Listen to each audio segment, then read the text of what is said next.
Evening டைமில் சாப்பிட்றதுக்கு நல்ல காரசாரமான மசாலா பொரி எப்படி செய்கிறதுன்னு இந்த வீடியோவில் பார்க்கலாம் வாங்க. நம்ம சேனலில் தொடர்ந்து வர வீடியோஸை பார்க்குறதுக்கு சேனலை சப்ஸ்கிரைப் பண்ணிக்கோங்க. இந்த மசாலா பொரி பண்ணுறதுக்கு தேவையான பொருட்கள் என்னென்னு பார்க்கலாம். பொரி ஒரு படி, 1 டேபிள் ஸ்பூன் எண்ணெய், 5 காஞ்ச மிளகாய், கொஞ்சமாக கருவேப்பிலை எடுத்துக்கோங்க, 1/4 டீஸ்பூன் உப்பு, 1/4 டீஸ்பூன் சர்க்கரை, 1/4 டீஸ்பூன் கடுகு, 4-5 பூண்டு பல், 2 டேபிள் ஸ்பூன் பொட்டுக்கடலை, 3 டேபிள் ஸ்பூன் வேர்க்கடலை, 1/4 டீஸ்பூன் மஞ்சள் தூள், 1/4 டீஸ்பூன் மிளகாய்த்தூள், 1/4 டீஸ்பூன் பெருங்காயத்தூள் எடுத்துக்கோங்க. வாணலியில் 1 டேபிள் ஸ்பூன் எண்ணெய் சேர்த்துக்கோங்க. எண்ணெய் நல்லா சூடானதும் 1/4 டீஸ்பூன் கடுகு சேர்த்துக்கோங்க.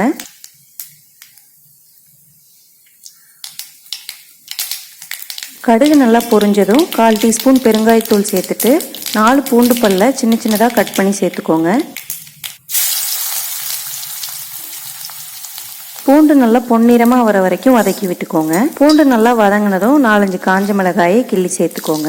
இந்த மாதிரி நல்லா வதக்கிட்டு செய்யும்போது ரொம்ப நாள் ஆனாலும் கெட்டு போகாமல் இருக்கும். அதுக்காக தான் நல்லா வதக்கிட்டுறோம். பூண்டு மிளகாய் நல்லா செவந்ததும் எடுத்து வச்சிருக்க கருவேப்பிலையை கொஞ்சம் சேர்த்துக்கோங்க.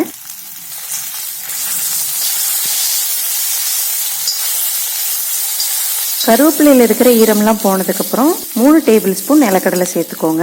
நிலக்கடலை சேர்த்துட்டு கடலை நல்லா பொரிஞ்சு வர வரைக்கும் 2-3 நிமிஷம் நல்லா வதக்கி விட்டுக்கோங்க. கடலை நல்லா பொரிஞ்சு வந்ததும் எடுத்து வச்சிருக்க 2 டேபிள் ஸ்பூன் பொட்டுக்கடலையை சேர்த்துக்கோங்க.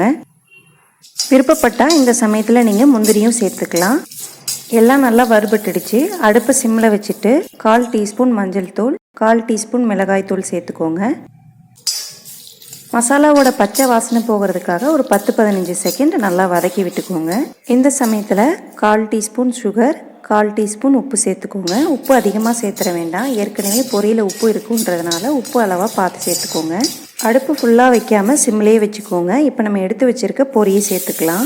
பொரி சேர்த்துட்டு 10-15 செகண்ட் நல்லா கலந்து விட்டுக்கோங்க. சூப்பராக இந்த மழை காலத்துக்கு ஏற்ற மாதிரி காரசாரமான மசாலா பொரி ரெடி ஆயிடுச்சு.